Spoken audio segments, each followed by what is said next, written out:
Hi everybody, welcome to the Goodest Education YouTube channel. I'm Mike and today we're going to be looking at complex numbers. So one thing I'll say about complex numbers, as some people may look at complex numbers and think, well, what's the point? Like, what does that mean? Like, it's just some stupid maths thing. And all complex numbers it's just a numerical tool. It's just an algebraic tool to solve equations that previously couldn't be solved. And complex numbers are used all throughout maths and physics at higher levels. So, for example, electromagnetic waves are modelled using complex numbers, and without that modelling, like Rosalind Franklin could never have discovered DNA because she used complex numbers to model the electromagnetic waves, which found the diffraction patterns of DNA. And they used a lot in circuit models. So, like, the current and the voltage have something called a phase, which tells you the timing of those signals in a circuit, and complex numbers are used to find those phases. So it tells us a lot about the physical world, but hopefully I'll do a video later on showing how complex numbers are used in physics and what the advantage of them is. But anyway, let's get into the maths of it. So to begin talking about complex numbers, let's first talk about what a complex number is, and the best way to do that is to look at solving quadratic formulas. So the quadratic formula, ax squared plus bx plus c equals 0, is solved by the quadratic formula x equals minus b plus or minus the square root b squared minus 4ac all over 2a. Now previously in GCSE maths you were told that if b squared minus 4ac is less than 0, then it has no solutions, or it has no real solutions is the best way to put it, because you can still solve this using complex numbers by considering that solutions exist if the discriminant is less than 0.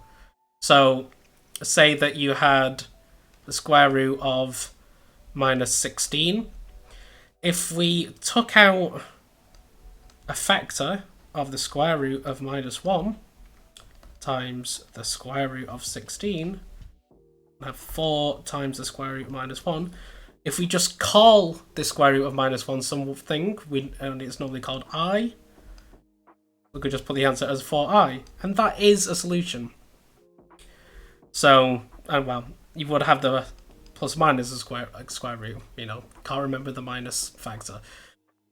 So this is equally good as a solution as anything else, and it now has what's called this imaginary component I. And an imaginary component is just represented by the letter I, and sums of real and imaginary numbers are known as complex numbers. So if we had a complex number, say, and then normally called z, is equal to 3 plus 2i, we're going to have a real part of the complex number, which is this 3, and an imaginary component, which is this 2i. And these don't mix. You always keep them separate in the same way that you would keep 3x plus 2y separate. And we normally label this as a plus bi, where a and b are real numbers.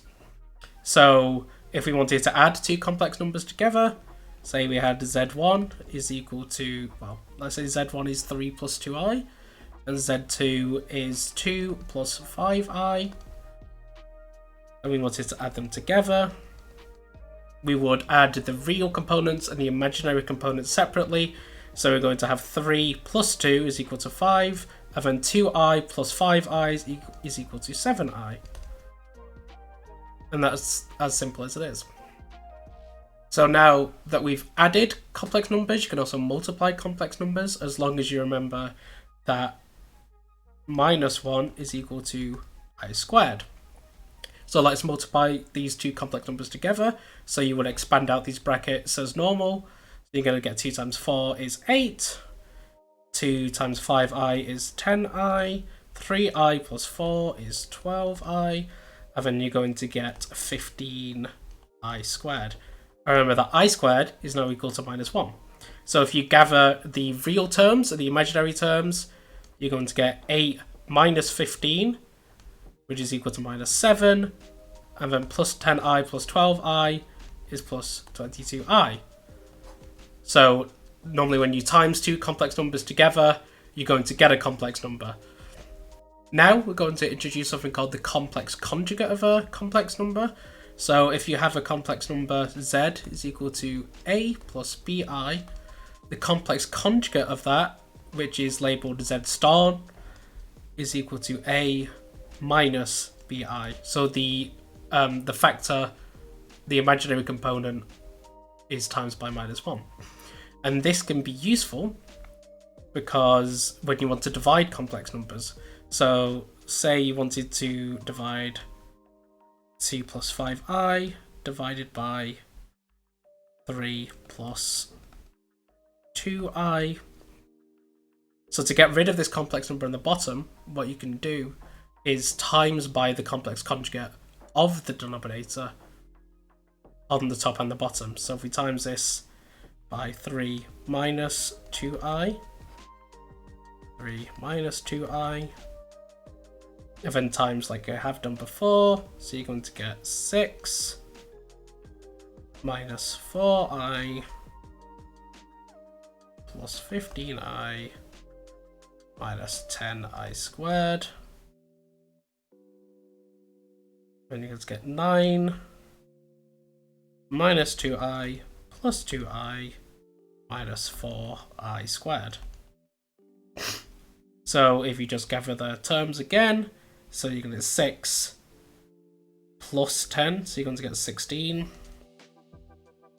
plus 11i all over 9 minus 2i plus 2i, so that cancels out, and then minus 4i squared. I squared is minus 1, so it's plus 4 is 13, which is 16 over 13 plus 11 over 13i. See, the power of this is that a complex number times by its complex conjugate always gives a real number, which is very powerful and worth remembering. So let's talk about the roots of a quadratic equation in a slightly more formal way. So for real numbers a, b, and c, if we have a quadratic equation, so if the roots of the quadratic equation are non-real complex numbers, then they exist as a conjugate complex pair. So another way of saying this is that if you have a polynomial f of z and a root z1, then the complex conjugate z1 star is also a root of that polynomial. So the roots of the complex roots are sometimes called alpha and beta. So if the roots of a quadratic equation are alpha and beta, you can write the equation as z minus alpha times z minus beta is equal to 0. Or z squared minus alpha plus beta, z plus alpha beta is equal to 0. So sometimes you will see that the sum of the roots alpha plus beta are equal to minus b of the quadratic equation, and the product of the roots alpha beta is equal to c. So let's do an example. So given that alpha is equal to 7 plus 2i is one of the roots to a complex quadratic equation with real coefficients, the other root is then given by the complex conjugate, which is 7 minus 2i, and find the quadratic equation. So, as we've just shown,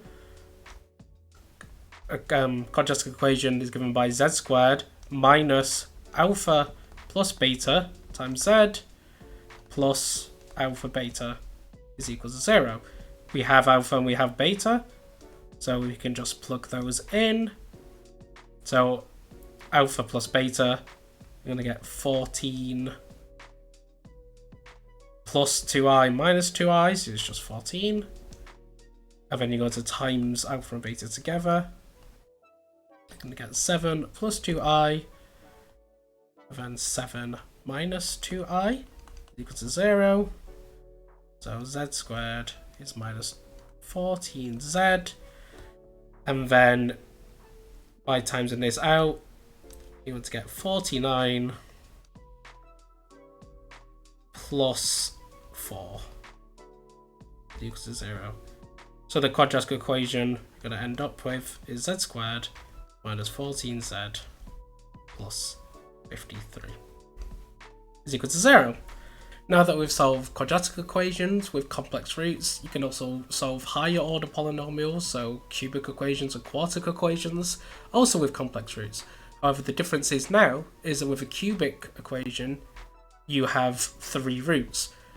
So there's 2 cases. Either all 3 roots are real numbers, or one of the roots is a real number, and the other 2 form a complex conjugate pair, because if you have one complex root, then you must have another root which is the complex conjugate of that root.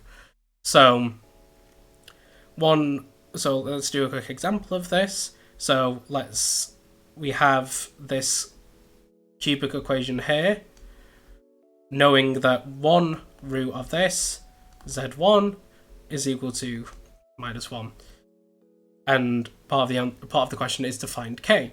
So we can do that by, we know one of the roots, so we can just plug it in. Minus 1 cubed minus 1 squared minus 3 plus k is equal to 0. And the cube of minus 1 is minus 1. So you're going to have minus 1 minus 1 squared, which is minus 1, minus 3 plus k is equal to 0. So we take all that to the other side, we find that k is equal to 5. So now that we have k, let's find the other 2 roots. So we have the full cubic equation, and we know that minus 1 is one of the roots, so we can factor out that and be left with a quadratic equation which we can solve. So if we factor out z plus 1, you can either do this by inspection, or you can do it by algebraic division. I generally do it by inspection, so we're going to be left with z squared minus 2z plus 5 is equal to 0. And now it's just the same as anything else, and we just have to solve this quadratic equation.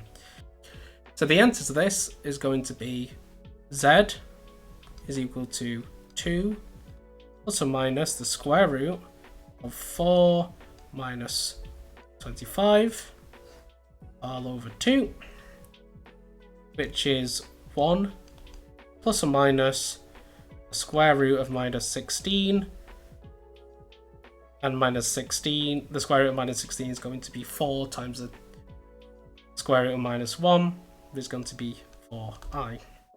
So then the 3 solutions we have are z is equal to minus 1, z is equal to 1 plus 4i, and then its complex conjugate, z is equal to 1 minus 4i. And that's how you solve cubic with complex numbers. So now that we've seen what a complex number is, let's show how we can represent them. So with any real number, you can represent it on a number line, as you would have done when you were in primary school. But you can also represent a complex number on something that's called an Argand diagram. And all an Argand diagram is a real number line, or real number axis. You're going to have the real part of z, and then on a vertical axis, you're going to have the imaginary part of z. So if you had a complex number of z is equal to 2 plus 3i, so 2 is there on the real axis, 3 is there on the imaginary axis. You have a coordinate, and you can draw a line to it. And this is an Argand diagram. This is how you represent a complex number on a 2D plane. Now, this can also you can also add complex numbers on an Argand diagram. So if we had another complex number, which is z is equal to 4 minus I, so if we had 4 here, minus 1 there, then I have another complex number there. So here's z1, here's z2, and if you add them together, you're going to get z is equal to 6 plus 2I, and if we get rid of this bit, make this a little bit longer, and if we say that 6 plus 2, gonna have there. So what you can see is they work a lot like vectors. So if we took z1, went along z1, and then added z2 along it, you would travel along here, and you would arrive at z3. Equally, if you went along z2, ended up here, and then added z1, which is this, moved it across, you would move up this path and find z3. So two things that you can work out from a complex number are called the argument of the complex number, or the modulus of the complex number. So the modulus of a complex number is the distance, when you look on an Argand diagram, is the distance of the origin to where the complex number resides. So it's the length of this line here. So,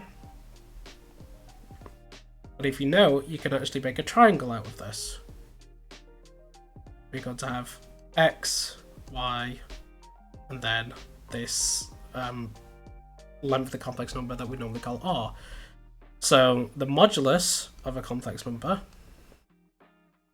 is equal to r, or is equal to the square root of x squared plus y squared, which is just Pythagoras.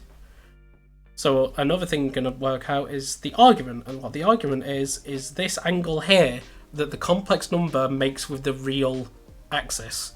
So again, using Pythagoras, you can note that tan of theta, of the angle, is going to be equal to y over x, which is the imaginary component divided by the real component. So if we did an example of z is equal to 2 plus 7i, and we worked out the modulus for z is going to be square root of 4 plus 49, which is the square root of 53. And then the argument, and the argument is sometimes called alpha, it's sometimes called theta, or it can just be written as arg of z is equal to theta. So then is equal to the inverse tan of the imaginary component over the real component, which is 7 over 2. And when you put that into a calculator, you're going to get about 1.2924 radians, something like that. So to convert to 2 decimal points, you would just put is equals to 1.29. And that's all it is. That's all the modulus and the argument are. Something worth noting though, that if the complex number that you're working with isn't in the first quadrant of the Argand diagram, the first quadrant being the top right hand one, the argument of the complex number changes. So if you're in, it's normally called quadrant 1, quadrant 2, quadrant 3, quadrant 4. If you're in the first quadrant, then the argument of z is equal to, is just theta. If you're in the second quadrant, arg z is going to be equal to pi radians minus this theta, because pi lies here, and then minus theta. Remember, the argument is the angle that the complex number makes with the real axis. So if you're in the second argument and you have a complex number here, the argument of z is this whole angle here. So it's going to be pi minus whatever this angle that it makes with the real axis is. So again, if you're in the third quadrant, the argument of z is going to be equal to minus pi minus pi plus theta. And then if you're in the fourth quadrant, the argument of z is just going to be minus theta. So let's do an example. So say we're dealing with the complex number -4 minus I. On the Argand diagram, it would look like here, so it would be in the third quadrant.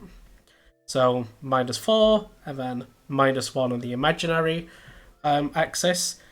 So we're going to label theta here, but the argument of z, remember, is the angle that it makes from the positive real axis. So if we work out the modulus as well, just to make things complete, modulus of z is going to be equal to 4 squared plus 1 squared, which is going to be square root of 17. See, so with the argument now, what we're going to work out first is tan of theta is equal to the imaginary component over the real component, which is going to be 1/4. And then, so then here, theta is going to be equal to 0.2449. However, the argument, as we showed previously, because it's in the third quadrant, is minus pi minus theta, which is minus pi plus 0.2449 radians, which is about minus 2.90 radians to two decimal places. So remember that the argument is the angle that it makes with the positive real axis, not the area of the not the angle of the triangle that you're working with. So another way of representing a complex number is something called the modulus argument form of a complex number.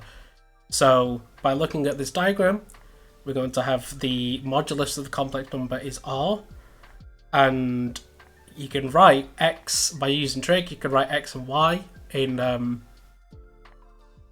represented by r and theta. So x is equal to r cos theta, y is equal to r sine theta. So therefore z is equal to x plus iy is going to be equal to r cos theta plus I sine theta. And it is just, this is called polar coordinates, and it is just another way to represent a complex number. Instead of using Cartesian coordinates x and y, you can use polar coordinates r and theta. So an example of an exam question that you might get is, let's say z is equal to minus 3 plus I, and represent this in modulus argument form. So first, whenever you get a question on complex numbers, you want to sketch out the Argand diagram. So then minus 3, as it is there, plus 1, so the real axis and the imaginary axis. So it's going to be about there. You're going to have a standard theta there, r there. So you know that the argument is this big angle that you're looking for. So r is going to be equal to the modulus of z, which is the square root of 3 plus 1, which is equal to 2. And then theta, so you're going to have tan theta is going to be equal to 1 over root 3. Therefore, theta is equal to pi over 6. However, you don't want theta, you want the argument. And arg of z, because it's in the second quadrant, is going to be equal to pi minus theta, which is pi minus pi over 6, which is 5 pi over 6. So now you have r, and you have the argument, so you can sub that in, and z is equal to r cos theta, where theta is now the argument, plus I sine theta is going to be equal to 2 cos 5 pi over 6 plus I sine 5 pi over 6. And now we've represented it in modulus argument format. So when complex numbers are given in modulus argument form, you can multiply them and divide them quite quickly, because for any two complex numbers, z1 and z2, the modulus of z1, z2 is going to be equal to the modulus of z1 times the modulus of z2. And also the argument of z1, z2 is equal to the argument of z plus the argument of z2. So you can prove this, so we're just going to prove it for 1. So if you're going to have z1 is equal to r1 cos theta 1 plus I sine theta 1, and then you're going to have z2 is going to be equal to similar.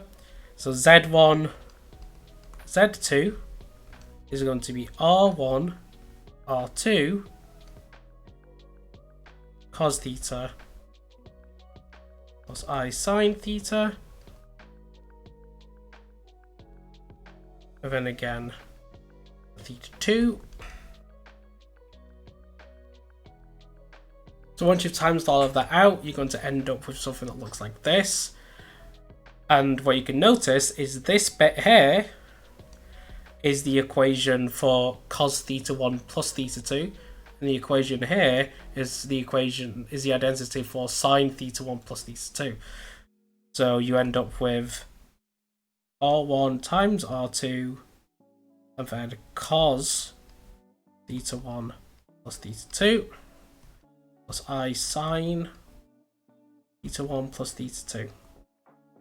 So then you can see by timesing the complex numbers together, what we end up with is a new complex number where now the modulus is r1 times r2, which are the moduluses of z1 and z2. And the arguments are now theta is equal to theta 1 plus theta 2, which is the argument of z1 plus the argument of z2, which is what we set up here, and it's quite easily proven.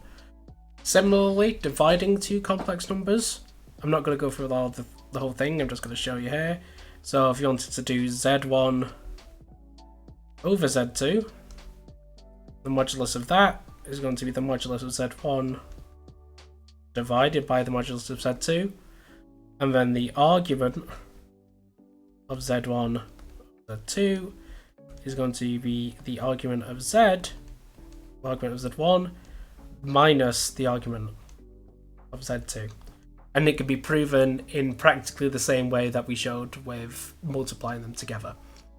One more thing I'm going to talk about is the loci of an Argand diagram of the locus of a complex number. So complex numbers can be used to represent a locus of points on an Argand diagram. So for two complex numbers, z1 and z2, the z2 minus z1 represents the distance between the points z1 and z2 on an Argand diagram. So using this result, so if you write z2, the argument of z2 minus z1 is the distance between these two complex numbers, and if we replace z2 by any general complex number z, the locus of points described by, say, z minus z1 is equal to r is then a circle with a center x1, x2, and radius r. So the locus of points is then given as